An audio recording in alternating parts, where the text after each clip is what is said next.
Hello friends, स्वागत है आप सभी का डीआरडीओ एमटीएस एग्ज़ाम 2020-21 की प्रिपरेशन करने के लिए यहाँ पर प्रीवियस ईयर के पेपर और साथ में कुछ प्रैक्टिस सेट्स आप सभी के लिए लेकर के आ रहा हूँ रेगुलर।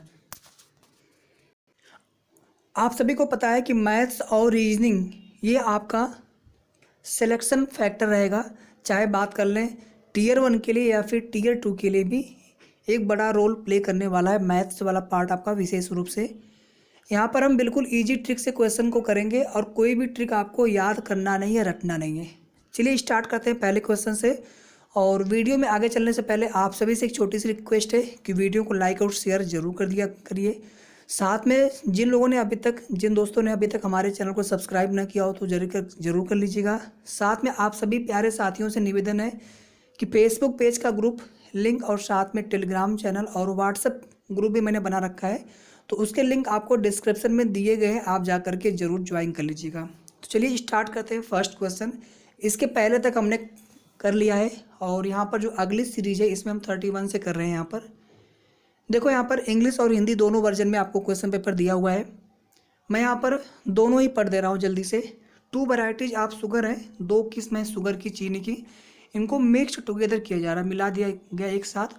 अब इसमें क्या हो जा रहा है कि जो तो कास्ट ऑफ मिक्सचर यानी जो मिश्रण है उसकी जो प्रति किलोग्राम की कॉस्ट है, लागत है, उच्च कोटि की चीनी की लागत से, ठीक है, जो सुपीरियर है उसकी लागत से 0.50 रुपीज़ कम है, और जो खराब वाली चीनी है इन्फीरियर वैरायटी है उसकी लागत से 0.75 अधिक है।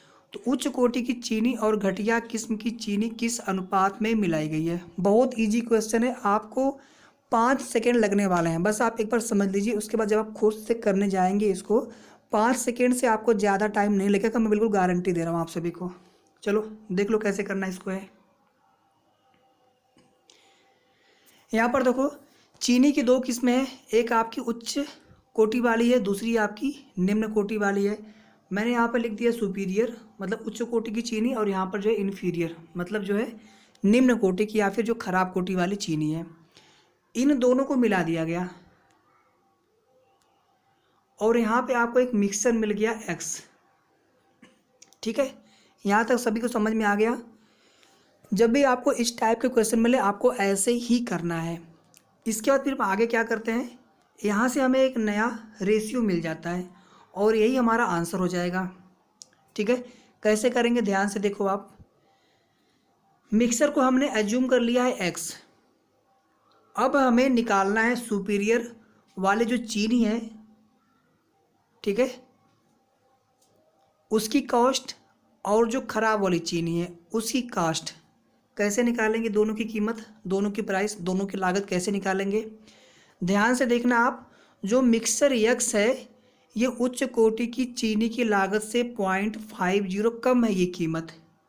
इसका मतलब हो गया सुपीरियर वाले की कीमत कितनी होगी, यक्स प्लस 0.50।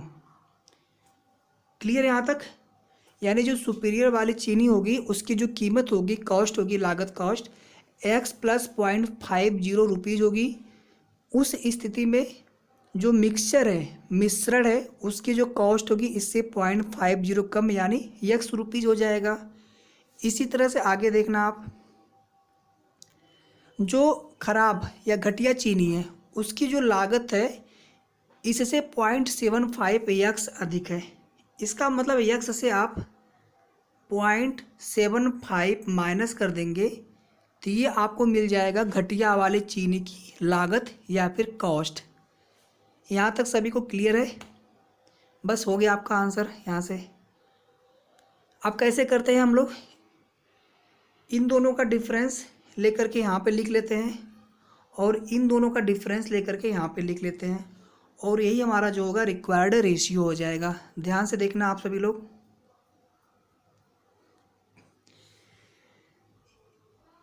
इन दोनों का डिफरेंस कितना हो जाएगा, x प्लस 0.50 है, यहाँ पर x है, इसमें से आप इसको माइनस कर दीजिए, ठीक है।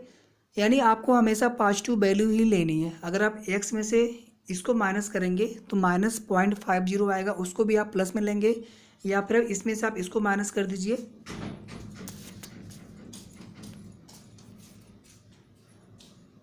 तो यहाँ पर आपको पॉजिटिव में वैल्यू मिल जाएगा 0.50।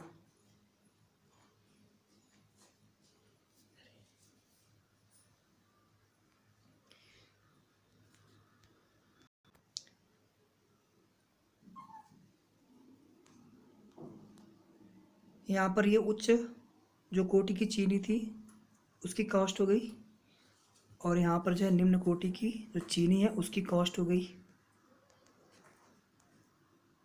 0.75। फिर मैंने बताया आपसे इन दोनों का डिफरेंस लेके यहाँ पे लिख दीजिए आप, और इन दोनों का डिफरेंस लेके आप यहाँ पे लिख दो। इनका डिफरेंस जो होगा 0.75 हो जाएगा, और इनका जो डिफरेंस होगा 0.50 हो जाएगा। ठीक, और आपको इन दोनों का रेशियो निकालना है कि किस रेशियो में दोनों चीनी को मिलाया गया है इस मिक्सर को पाने के लिए।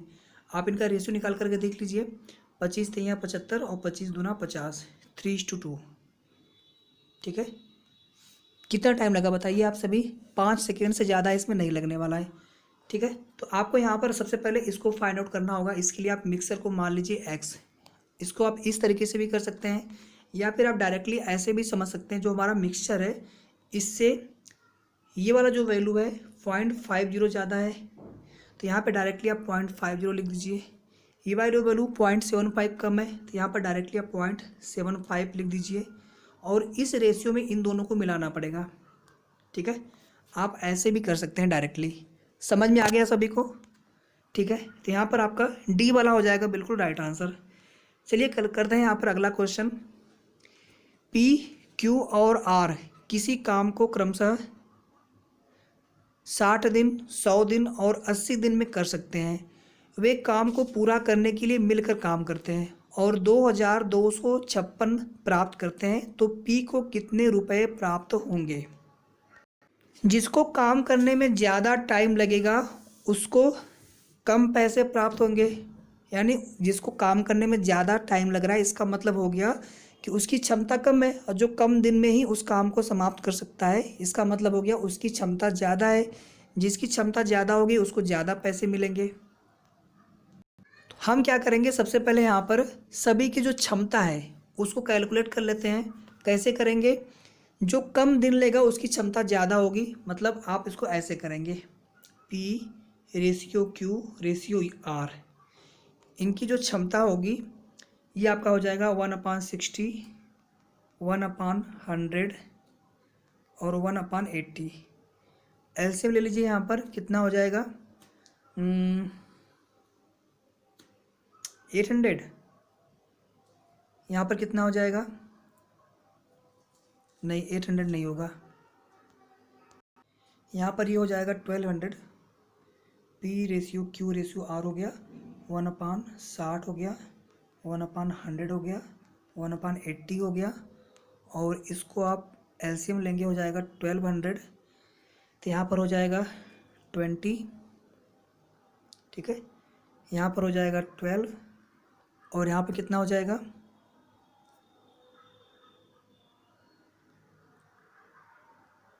15। ठीक है, तो डायरेक्टली आप यहाँ से उसको ऐसे कर सकते हैं। इसको आप छोड़ दीजिए, ये रेशियो है, प्लस नहीं है। ठीक है, तो कितना रेशियो अभी आ गया? 20, 12 और 15 का। 20, 12 और 15 का, इन तीनों को ऐड कर लीजिए। यहाँ पर कितना आएगा टोटल? तो ये आपका कुछ हो जाएगा 20, 10, 30, 10, 40 और 47 हो गया। ठीक है, क्लियर है यहाँ तक सभी का? यहाँ पर हमसे क्या पूछा है, टोटल जो 2256 रुपये मिलते हैं, तो उसमें पी को कितने रुपए मिलेंगे? पी का मतलब हो गया यहाँ पर ये 20। ठीक है, टोटल जो रेशियो हमारा 47 हो गया। यहाँ पर 3 रेशियो मिल गए आपको। ये जो दिनों की संख्या है ना, इसको आप क्षमता में कन्वर्ट कर लीजिए, क्योंकि उसी रेशियो में पैसे दिए जाएंगे जो काम करने वाले हैं। तो आपको यहाँ पर 3 रेशियो मिल गया, 20, 12, 15। तीनों को ऐड कर लीजिए। इस पूरे रेशियो में 20 पी का शेयर है, तो हमें यहाँ पर जो है 47 में 20 है, तो 2256 रुपये में कितना मिलेगा पी को शेयर? ठीक है, मैं इसको रफ कर रहा हूँ यहाँ पे। 47 में पी को 20 मिलते हैं रेशियो के हिसाब से। तो यहाँ पर टोटल कितना है 2256 रुपीज़ है ना। तो यहाँ से आप कैलकुलेट कर लीजिएगा, 2256 में कितना मिल जाएगा, 20/47। क्लियर है यहाँ तक सभी को? इसको आप लोग सॉल्व कर लेंगे तो आपका आ जाएगा 564। ठीक है, सी इज़ द यहाँ पर करेक्ट आंसर। माफ़ी चाहूँगा दोस्तों, यहाँ पर ये ऑप्शन टिक किया हुआ था, इससे गलत हो गया। यहाँ पर कितना था, 2256 था ना। आप कैलकुलेट करके यहाँ पर देख लीजिए, ये 20 हो गया अपॉन 47, और 47 से आप डिवाइड करेंगे यहाँ पर इसको, तो ये आपका कुछ आ जाएगा। पहले हम करेंगे 4, इसके बाद बचेगा आपका 37 और 6 लेके हो जाएगा 376, फिर 8 का टेबल पढ़ेंगे, फिर इन दोनों का मल्टीप्लाई करेंगे आपस में, तो 48 × 2 96 होता है। ए वाला यहाँ पर आपका राइट आंसर होगा। यहाँ पर जिन्होंने भी ये वाला आंसर किया है ना, पूरी तरह से आंसर गलत है। उन्होंने डायरेक्ट जो है 60, 100 और 80 वाला रेशियो ले लिया है, जबकि ये दिनों की संख्या है। आप लोग ये गलती मत करिएगा, ठीक है? समझ में आ गया सभी को?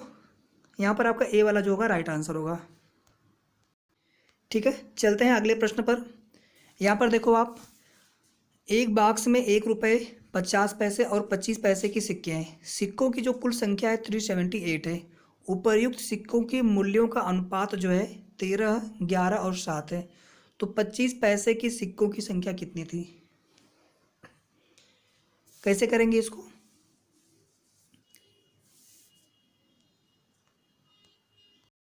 यहाँ पर आप अज्यूम कर लो, जैसे यहाँ पर दिया है ना, उपर्युक्त सिक्कों के मूल्यों का अनुपात, मतलब 1 रुपये 50 पैसे और 25 पैसे। 1 रुपया हो गया, 50 पैसे हो गया, और यहाँ पर जो है 25 पैसे हो गया। क्या है मूल्यों का अनुपात? 13 हो गया, 11 हो गया और 7 हो गया। इसको आप ना ऐसे ले लो, आप 13 के, 11 के और 7 के ले लो आप। ठीक है, ये मूल्यों का अनुपात है। अब आप मुझे बताओ, यहाँ पर टोटल सिक्कों की संख्या कैसे आप कैलकुलेट करेंगे? 1 रुपये में जितने सिक्के होंगे उतने ही रुपए होंगे। तो यहाँ पर सीधे सीधे सिक्कों की संख्या कितनी हो गई? 13 की हो गया। यहाँ पर मुझे बताओ आप, अगर 50 पैसे की सिक्के हैं और टोटल जो है 11 के रुपए होते हैं, तो इसका ठीक डबल सिक्का होना चाहिए। मतलब 22 के सिक्के होंगे, तभी तो उसका आधा जितना होगा वो उतना रुपए के बराबर होगा। ऐसे यहाँ पर देखो आप, 7 के ये टोटल रुपए हो रहे हैं 25 पैसे की सिक्कों की वजह से, और 4 25 पैसे के सिक्के मिलकर के 1 रुपये बनाते हैं।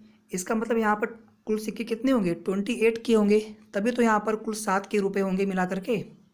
और यहाँ पर कुल सिक्कों की संख्या आपको दी गई कितना? 378। तो इसको आप बराबर कर दीजिए 378 के, बस हो गया आपका क्वेश्चन यहाँ पर। अब इनको आप ऐड कर लीजिए, कितना होगा? 13 है और 22 है और 28 है।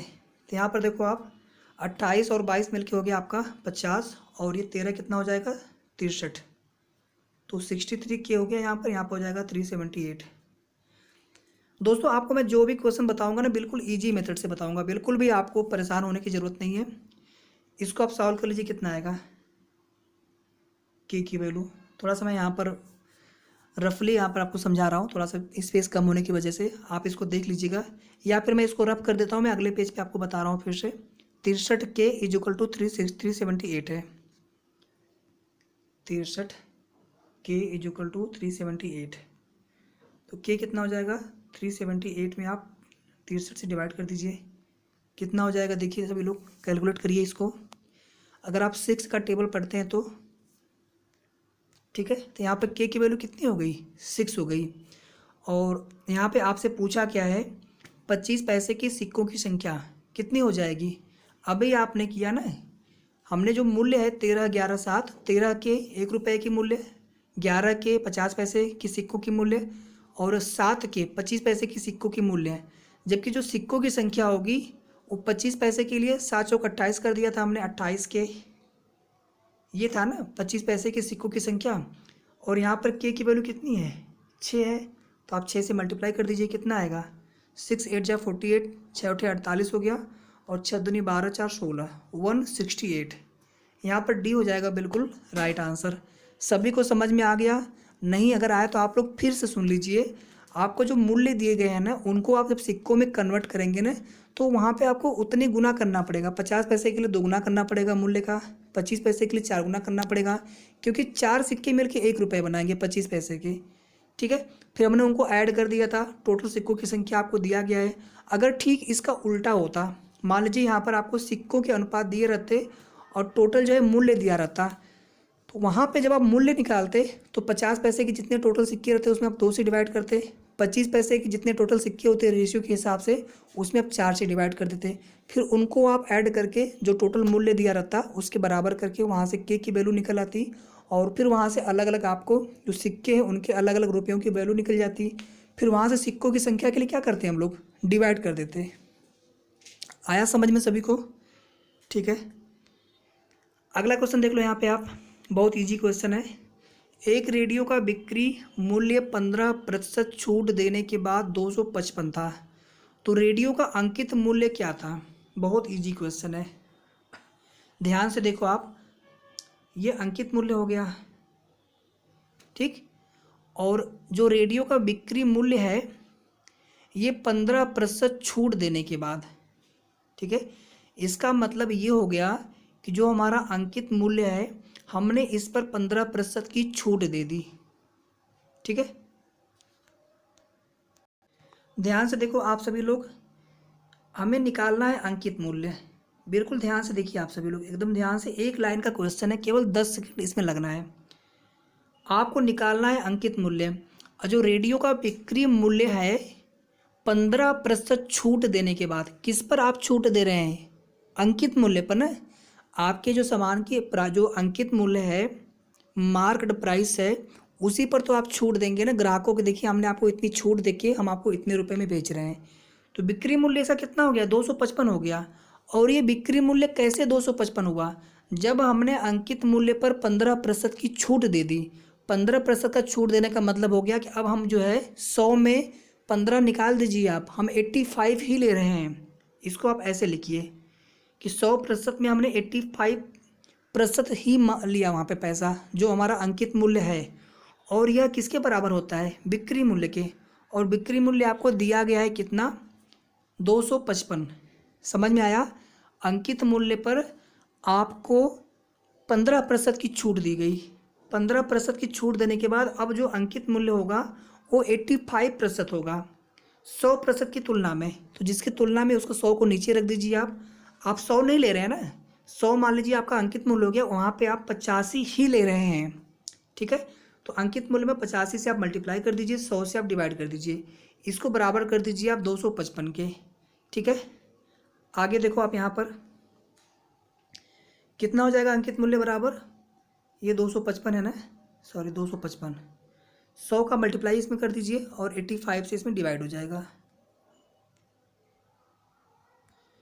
यहाँ पर देखो आप 5 20 100 होता है और 5 17 85, फिर 17 से इसको डिवाइड करिए आप, 17 कम 17 और 17 पचे 85, फिर 15 से यहाँ पे 20 में मल्टीप्लाई कर देंगे तो कितना आ जाएगा 300 रुपये। तो यहाँ पर कितना हो गया हमारा अंकित मूल्य 300 रुपये। तो हमारा अंकित मूल्य 300 रुपये है और उस पर हमने जो है 15% की जब छूट दे दी तो ये हमारा 255 रुपये आ गया, यानी बिक्री मूल्य आ गया। जिस रेट पे हमने सामान को बेचा है दिखाने के लिए तो इतना रुपया है उसका अंकित मूल्य, ठीक है। अब देखिए ये सब चीज़ें जो होती है ना, हम इतना ज़्यादा बढ़ा के रखते हैं अंकित मूल्य ना कि डिस्काउंट देने के बाद भी हमको प्रॉफिट ही होता है। तो ये ग्राहकों को लुभाने का एक तरीका होता है। और आप सभी को ये प्रश्न समझ में आया कि नहीं, जल्दी से बताइए। अगर समझ में आ गया तो हम लोग चलते हैं फिर अगले क्वेश्चन पे। Question number 35। यहाँ पे देखो आप लोग, the units digit of the number 6 की पावर 256 माइनस 4 की पावर 256 इज, यानी संख्या आपको दी गई है 6 की घाते 256 और माइनस 4 की घाते 256। इनका पूछा है यूनिट अंक, यानी इकाई का अंक क्या होगा, आपको ये निकालना है। कैसे करेंगे इसको, ध्यान से सुनना आप सभी लोग। जब भी किसी भी संख्या, कोई भी ऐसी संख्या हो, अगर एक ही अंक है 0 1 5 और 6, और अगर संख्या एक अंक से ज़्यादा की है, 2 अंक की है, 3 अंक की है, 4 अंक की है, उसके इकाई का अंक अगर 0 1 5 और 6 होता है तो उस संख्या पर आप चाहे जितनी भी घात लगा लीजिए, उस संख्या को पूरी तरह से जितनी बार घात लगाए उतनी बार आपस में मल्टीप्लाई करेंगे, यानी जो उसका सलूशन होगा उसमें इकाई का अंक कभी भी परिवर्तित नहीं होता है। जैसे यहाँ पर देख लो आप, 6 है ना, एक ही अंक की संख्या है। 6 पे आप चाहे जितनी भी घात लगा लीजिए, ये संख्या जो भी प्राप्त होगी आपको, लेकिन इकाई के स्थान पर हमेशा 6 ही प्राप्त होगा आपको। मैं एक एग्जांपल यहाँ पर और ले रहा हूँ। सपोज दैट आपके पास एक संख्या है 15 और मैंने आपसे बोला इसकी घात जो है 256 है। इस संख्या में इकाई का अंक कितना होगा? तो इस संख्या में इकाई का अंक जो होगा 6 होगा, क्योंकि यहाँ पर 5 है। ठीक है, सॉरी, इकाई का अंक जो होगा यहाँ पर 5 होगा। इकाई का जो अंक होगा 5 होगा यहाँ पर। ठीक,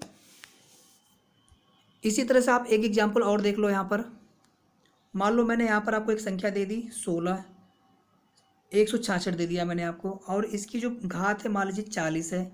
मैंने आपसे पूछा इस संख्या को सॉल्व करने पर जो संख्या मिलेगा उसके इकाई का अंक क्या होगा? तो 6 ही होगा। ठीक है, तो 0, 1, 5 और 6 रहने पर इकाई का अंक हमेशा अपरिवर्तित रहता है। यहाँ तक क्लियर है?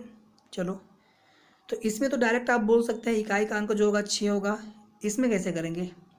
4 की पावर 256 में तो 0, 1, 5, 6 के अलावा अगर कोई अन्य संख्या अगर होती है इकाई के स्थान पर, या फिर अगर एक अंक वाली संख्या है उसके स्थान पर 0, 1, 5, 6 के अलावा कोई अगर अन्य संख्या होती है, तो उस स्थिति में हम लोग क्या करते हैं, इसको आप 4 से डिवाइड कर दीजिएगा तुरंत। कितना हो जाएगा? 4 छक 24 और 4 चौके 16। कितना आया?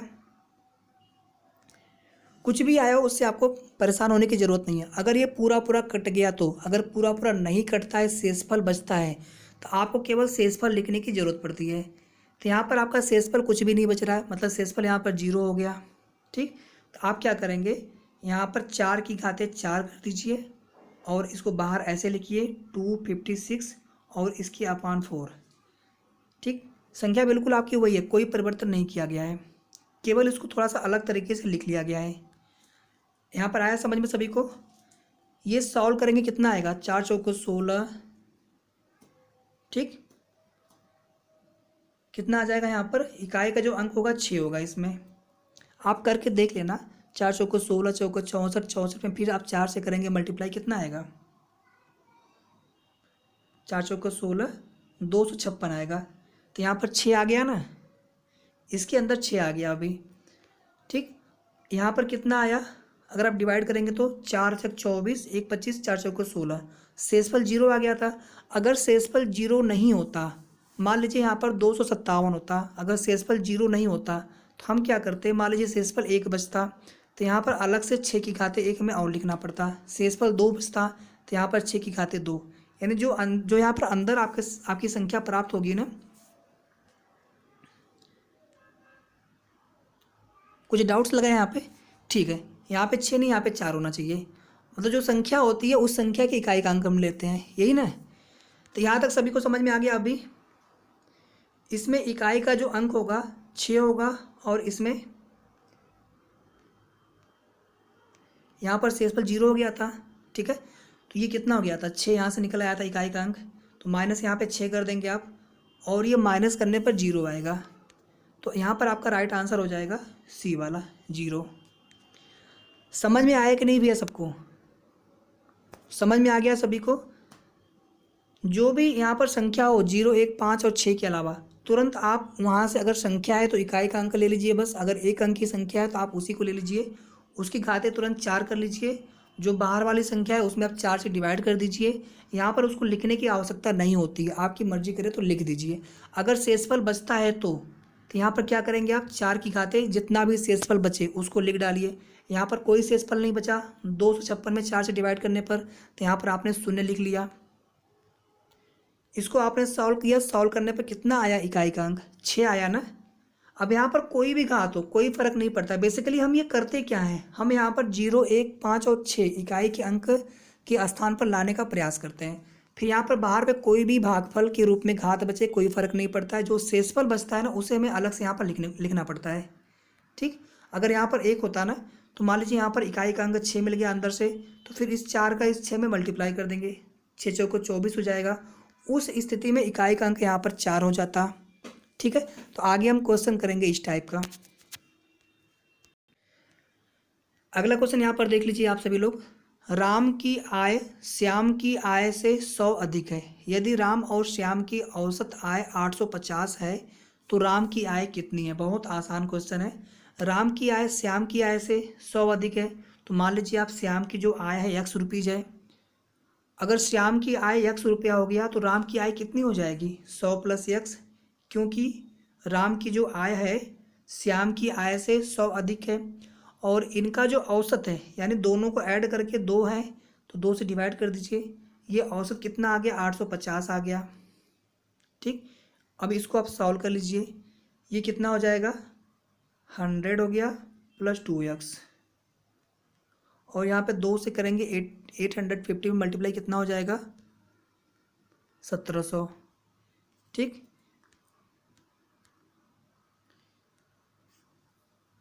अब इनको मैं यहाँ पे सॉल्व कर लेता हूँ। 100 + 2x = 1700, तो यहाँ से 2x कितना हो जाएगा, 1600 हो जाएगा।